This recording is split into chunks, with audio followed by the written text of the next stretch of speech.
പാപത്താൽ എന്നിൽ വന്ന ശാപക്കറകൾ നീക്കി ശോഭിത നിധി വസ്ത്രം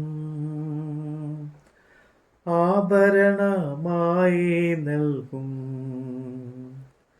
ശോഭിത നിധി വസ്ത്രം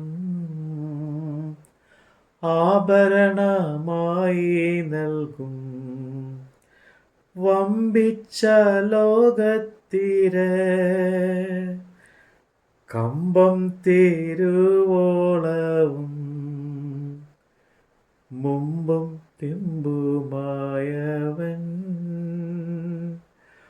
അൻപോടെന്നെ നടത്തും. മുൻപും പിൻപുമായവൻ അൻപോടെന്നെ നടത്തും. വിശുദ്ധ മർക്കോസ് എഴുതിയ സുവിശേഷം 1-ാം അധ്യായം.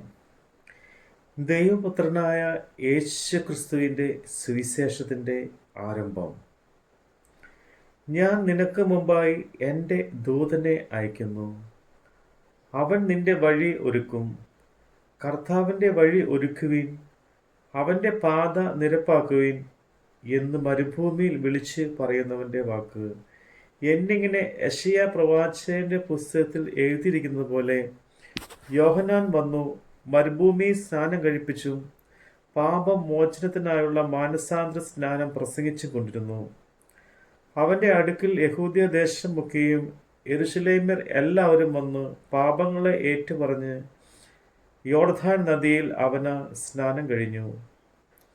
യോഹന്നാനോ ഒട്ടകരോമം കൊണ്ടുള്ള ഉടുപ്പും അരയിൽ തോൾവാറും ധരിച്ച് വെട്ടുകിളിയും കാട്ടുതേനും ഉപജീവിച്ചും പോന്നു.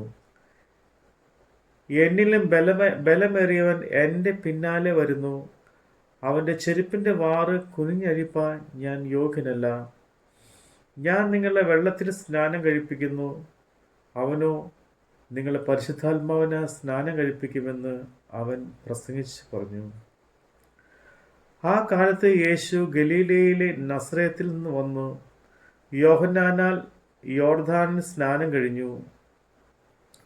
വെള്ളത്തിൽ നിന്ന് കയറിയ ഉടനെ ആകാശം പിളരുന്നതും ആത്മാവ് പ്രാവ് പോലെ തൻ്റെ മേൽ വരുന്നതും കണ്ടു. നീ എൻ്റെ പ്രിയപുത്രൻ, നിന്നെ ഞാൻ പ്രസാദിച്ചിരിക്കുന്നു എന്ന് സ്വർഗത്തിൽ നിന്നൊരു ശബ്ദവും ഉണ്ടായി. അനന്തരം ആത്മാവ് അവനെ മരുഭൂമിയിലേക്ക് പോകുവാൻ നിർബന്ധിച്ചു. അവിടെ അവൻ സാത്താനാൽ പരീക്ഷിക്കപ്പെട്ടു. 40 ദിവസം മരുഭൂമിയിൽ കാട്ടുമൃഗങ്ങളോട് കൂടെ ആയിരുന്നു. ദൂതന്മാർ അവനെ ശുശ്രൂഷിച്ചു പോന്നു. എന്നാൽ യോഹന്നാൻ തടവിൽ ആയ ശേഷം യേശു ഗലീലയിൽ ചെന്ന് ദൈവത്തിൻ്റെ സുവിശേഷം പ്രസംഗിച്ചു. ദൈവരാജ്യത്തിൻ്റെ സുവിശേഷം പ്രസംഗിച്ചു. കാലം തികഞ്ഞു, ദൈവരാജ്യം സമീപിച്ചിരിക്കുന്നു, മാനസാന്തരപ്പെട്ട് സുവിശേഷത്തിൽ വിശ്വസിപ്പീൻ എന്ന് പറഞ്ഞു.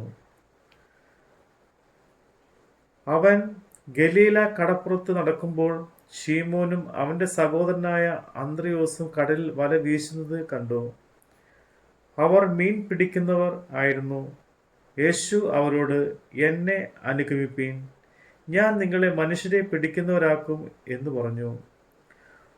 ഉടനെ അവർ വലവിട്ട് അവനെ അനുഗമിച്ചു. അവിടെ നിന്ന് അല്പം മുന്നോട്ട് ചെന്നപ്പോൾ സെബദിയുടെ മകനായ യാക്കോബും അവൻ്റെ സഹോദരനായ യോഹന്നാനും പടകിൽ ഇരുന്ന് വല നന്നാക്കുന്നത് കണ്ടു.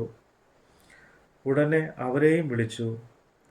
അവർ അപ്പനായ സെബദിയെയും കൂലിക്കാരോടും കൂടെ പടകിൽ വിട്ട് അവനെ അനുഗമിച്ചു. അവർ കഫർനഹൂമിലേക്ക് പോയി. സബത്തിൽ അവൻ പള്ളിയിൽ ചെന്ന് ഉപദേശിച്ചു. അവൻ്റെ ഉപദേശത്തിൽ അവർ വിസ്മയിച്ചു. അവർ ശാസ്ത്രിമാരെ പോലെയല്ല, അധികാരമുള്ളവനായിട്ടത്രേ അവരെ ഉപദേശിച്ചത്. അവരുടെ പള്ളിയിൽ അശുദ്ധാത്മാവുള്ള ഒരു മനുഷ്യനുണ്ടായിരുന്നു. അവൻ നിലവിളിച്ച്, നസറേയനായ യേശുവേ, ഞങ്ങൾക്ക് നിനക്ക് തമ്മിലെന്ത്? ഞങ്ങളെ നശിപ്പിപ്പാൻ വന്നുവോ? നീ ആർ എന്ന് ഞാൻ അറിയുന്നു, ദൈവത്തിൻ്റെ പരിശുദ്ധൻ തന്നെ എന്ന് പറഞ്ഞു. യേശു ശാസിച്ചു, മിണ്ടരുത്, അവനെ വിട്ടുപോ എന്ന് പറഞ്ഞു.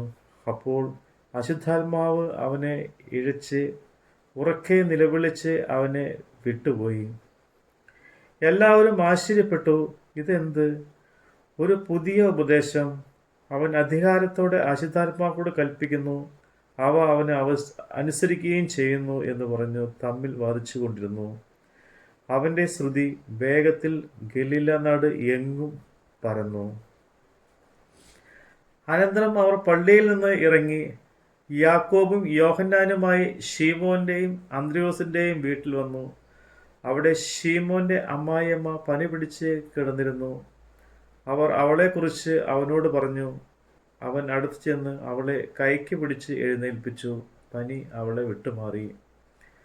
അവൾ അവരെ ശുശ്രൂഷിച്ചു.